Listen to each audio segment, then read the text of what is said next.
ಶ್ರೀ ದುರ್ಗಾದೇವಿಯೈ ನಮಃ. ಅನುಭವಗಳನ್ನು ಅನುಭವಿಸುವ ಭಾವನೆಯ ಭಾವವೇ ದೇವರು ಅಂತ ಹೇಳಿದೆ ಅಲ್ವ ನಾನು. ನಿಜ, ನಿಮಗೆ ಈ ಅನುಭವ ಆಯಿತು ಅಂತ ಹೇಳಿದರೆ ಖಂಡಿತ ನೀವು ದೇವರ ಹಿಂದೆ ಬಿದ್ದೇ ಬೀಳ್ತೀರಿ. ಕಾರಣ ಏನು ಗೊತ್ತಾ? ದೇವರನ್ನು ನೀವು ತುಂಬ ನಂಬಿಬಿಡ್ತೀರಿ. ಯಾವಾಗಲೂ ದೇವರ ಜೊತೆ ಅಪನಂಬಿಕೆಯ ಭಕ್ತಿ ಭಗವಂತನಿಗೆ ಇಷ್ಟನೇ ಆಗೋದಿಲ್ಲ. ಅವನ ಜೊತೆ ಆ ಥರ ಅಪನಂಬಿಕೆಯ ಭಕ್ತಿಯನ್ನು ಇಟ್ಕೊಳ್ಬೇಡಿ. ಅವನನ್ನು ಹೇಗೆ ನಂಬಬೇಕು ಅಂತ ಹೇಳಿದರೆ, ಒಂದು ಪುಟ್ಟ ಮಗು ತಾಯಿಯನ್ನು ಹೇಗೆ ನಂಬ್ತದೆ ಹೇಳಿ, ಆ ರೀತಿ ದೇವರ ಜೊತೆ ನಾವಿರಬೇಕು. ಯಾರಾದರೂ ಬಂದು ಆ ಹಸುಳೆಯನ್ನು ಮುಟ್ಟಿದರೆ ತಾಯಿಯನ್ನು ಗಟ್ಟಿಯಾಗಿ ಅಪ್ಪಿಕೊಂಡು ಆ ಹಸುಳೆ ನಮ್ಮ ಕಡೆ ಅದು ಮುಖ ಮುಚ್ಕೊಂಡು ಅಮ್ಮನ ಸೆರ್ಗನ್ನ ಮುಖದಲ್ಲಿ ಹೀಗೆ ಮುಚ್ಕೊಂಡು ನೋಡ್ತದಲ್ಲ, ಆ ಥರ ನಾವು ಆ ತಾಯಿ ಭಗವತಿ ಅಂದರೆ ಆ ಜಗನ್ಮಾತೆಯನ್ನು ಅಪ್ಕೊಳ್ಬೇಕು. ಅವನನ್ನು ಒಪ್ಕೊಳ್ಬೇಕು, ಆ ದೇವಿಯನ್ನು ಒಪ್ಕೊಳ್ಬೇಕು. ನಾವು ಅತ್ಯಂತ ಕಷ್ಟ ಬಂದಾಗ, ಸುಖ ಬಂದಾಗ ಎರಡನ್ನು ಭಗವಂತನ ಪಾದಕ್ಕರ್ಪಿಸಿ ಸಮಾಧಾನ ಚಿತ್ತವಾಗಿರುವುದೇ ನಿಜವಾದ ಭಕ್ತಿ.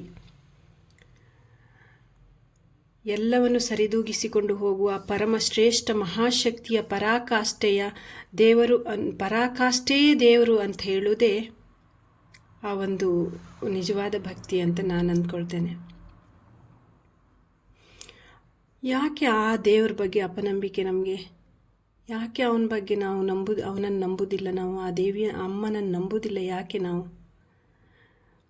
ನಿಮ್ಗೆ ಗೊತ್ತಾ, ಎಷ್ಟು ದೇವ್ರಿಗೆ ನಾವು ಅವನು ಸರಿ ಇಲ್ಲ, ಆ ದೇವರು ನಮ್ಗೆ ಅದು ಮಾಡೋದಿಲ್ಲ, ಇದು ಮಾಡೋದಿಲ್ಲ ಅಂತ ನಾವು ಎಷ್ಟೇ ಬೈಕೊಂಡ್ರೂ ಸಮೇತ, ಏನು ಇಲ್ಲದೆ ಇರುವಾಗ, ಯಾರು ನಮ್ಮ ಜೊತೆ ಇಲ್ಲದೆ ಇದ್ದಾಗ ಅತ್ಯಂತ ನೋವಾದರೆ ನಮಗೆ ನೆನಪಾಗೋದು ದೇವ್ರು ಮಾತ್ರ. ಅಯ್ಯೋ ದೇವರೇ ಅಂತಲೇ ಕರೆಯೋದು ನಾವು. ಅಂತಹ ಭಗವಂತನ ಅನುಗ್ರಹ ಸದಾ ನಿಮ್ಮೊಂದಿಗೆ ಇರಲಿ. ನಿಮಗೆ ಆ ಜಗನ್ಮಾತೆ ನಿಮ್ಮ ಪೂರ್ಣ ರಕ್ಷಣೆ ಕೊಡಲಿ.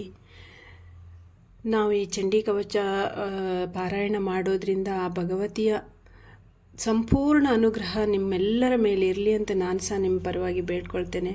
ಮತ್ತು ನೀವು ಇದನ್ನು ಶ್ರದ್ಧಾ ಭಕ್ತಿಯಿಂದ ಪಾರಾಯಣ ಮಾಡಿ. ಇವತ್ತು ನಾವು ಮುಂದಿನ ಸ್ತೋತ್ರ ನೋಡೋಣ. ಈಗ ಪೂರ್ತಿ ಒಂದು ಸರಿ ಹೇಳಿಕೊಡ್ತೆ. ಮೊದಲಿಂದ ನಾನು ಪಾರಾಯಣ ಕ್ರಮದಿಂದನೇ ಸ್ಟಾರ್ಟ್ ಮಾಡೋಣ ಇವತ್ತು.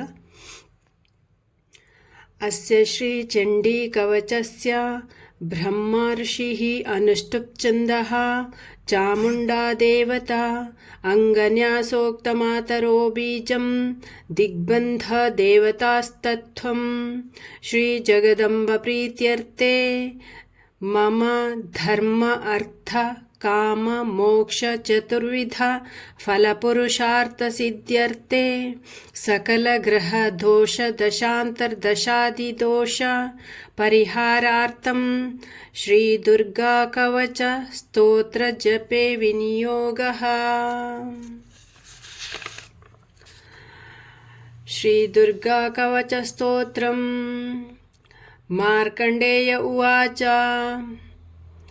ಓಂ ಯದ್ಗುಹ್ಯಂ ಪರಮಂ ಲೋಕೆ ಸರ್ವರಕ್ಷಾಕರಂ ಋಣಂ ಯನ್ನ ಕಸ್ಯಚಿದಾಖ್ಯಾತಂ ತನ್ಮೇ ಬ್ರೂಹಿ ಪಿತಾಮಹ. ಬ್ರಹ್ಮ ಉವಾಚ. ಅಸ್ತಿ ಗುಹ್ಯತಮಂ ವಿಪ್ರಂ ಸರ್ವಭೂತೋಪಕಾರಕಂ ದೇವ್ಯಾಸ್ತು ಕವಚಂ ಪುಣ್ಯಂ ತಚ್ಛೃಣುಷ್ವ ಮಹಾಮುನೆ. ಪ್ರಥಮಂ ಶೈಲಪುತ್ರೀ ಚ ದ್ವಿತೀಯಂ ಬ್ರಹ್ಮಚಾರಿಣಿ ತೃತೀಯಂ ಚಂದ್ರಘಂಟೇತಿ ಕೂಷ್ಮಾಂಡೇತಿ ಚತುರ್ಥಕಂ ಪಂಚಮಂ ಸ್ಕಂದಮಾತೇತಿ ಷಷ್ಠಂ ಕಾತ್ಯಾಯನೀತಿ ಚ ಸಪ್ತಮಂ ಕಾಲರಾತ್ರಿಶ್ಚ ಮಹಾಗೌರೀತಿ ಚಾಷ್ಟಮಂ ನವಮಂ ಸಿದ್ಧಿಧಾತ್ರಿ ಚ ನವದುರ್ಗಃ ಪ್ರಕೀರ್ತಿತಃ ಉಕ್ತನೇತಾನಿ ನಾಮಾನಿ ಬ್ರಹ್ಮಣೈವ ಮಹಾತ್ಮನಾ. ಇವತ್ತಿಗಿಷ್ಟು ಸಾಕು. ಇವತ್ತು 4ನೇದು ಮತ್ತು 5ನೇದು ಸ್ತೋತ್ರ ನಾನು ಮತ್ತೆ ಪುನಃ ಹೇಳ್ತೇನೆ. ಪಂಚಮಂ ಸ್ಕಂದ ಮಾತೇತಿ षष्ठं कात्यायनीति च सप्तमं कालरात्रिश्च महागौरीति चाष्टमम् नवमं सिद्धिदात्री च नवदुर्गः प्रकीर्तितः उक्तनेतानि नामानि ಬ್ರಹ್ಮಣೈವ ಮಹಾತ್ಮನ. ಇದರದ್ದು ಅರ್ಥ ನೋಡೋಣ. ನಾವು ತಿಳ್ಕೊಂಡಿದ್ದೇವೆ 4ನೇ ಅವತಾರ ಕೂಷ್ಮಾಂಡಿನಿ ದೇವಿ ಆಗಿ ಅವತಾರ ಪಡೆದಿದ್ದಾಳ ಅಮ್ಮ. ಈಗ 5ನೇ ಅವತಾರದಲ್ಲಿ ಸ್ಕಂದ ಮಾತೆಯಾಗಿ ಅವತಾರ ಪಡೆದಿದ್ದಾಳೆ. ಆಮೇಲೆ 6ನೇ ಅವತಾರ ಕಾತ್ಯಾಯಿನಿಯಾಗಿ, 7ನೇ ಅವತಾರ ಕಾಳರಾತ್ರಿಯಾಗಿ, 8ನೇ ಅವತಾರ ಗೌರಿ ಅಂತ ಹೇಳ್ತಾರೆ. ಆಮೇಲೆ 9ನೇ ಅವತಾರವನ್ನೇ ಸಿದ್ಧಿದಾತ್ರಿ ಅಂತ ಕರೆಯೋದು. ಈ ತಾಯಿ ಲೋಕೋಪಕಾರಕ್ಕಾಗಿ, ಅಂದರೆ ಈ ಲೋಕದ ಉದ್ಧಾರಕ್ಕಾಗಿ, ನಮ್ಮಂಥವರ ಉದ್ಧಾರಕ್ಕಾಗಿ ಈ ನವದುರ್ಗಾ ರೂಪದಲ್ಲಿ ಅವಳು ಅವತಾರವನ್ನು ಎತ್ತಿದ್ದಾಳೆ ಅಂತ ಹೇಳ್ತಾರೆ. ಮತ್ತು ಇದನ್ನು ಕಲಿತ್ಕೊಳ್ಳಿ. ಮುಂದಿನ ಶ್ಲೋಕದಲ್ಲಿ ಮತ್ತೆ ಬರ್ತೇನೆ.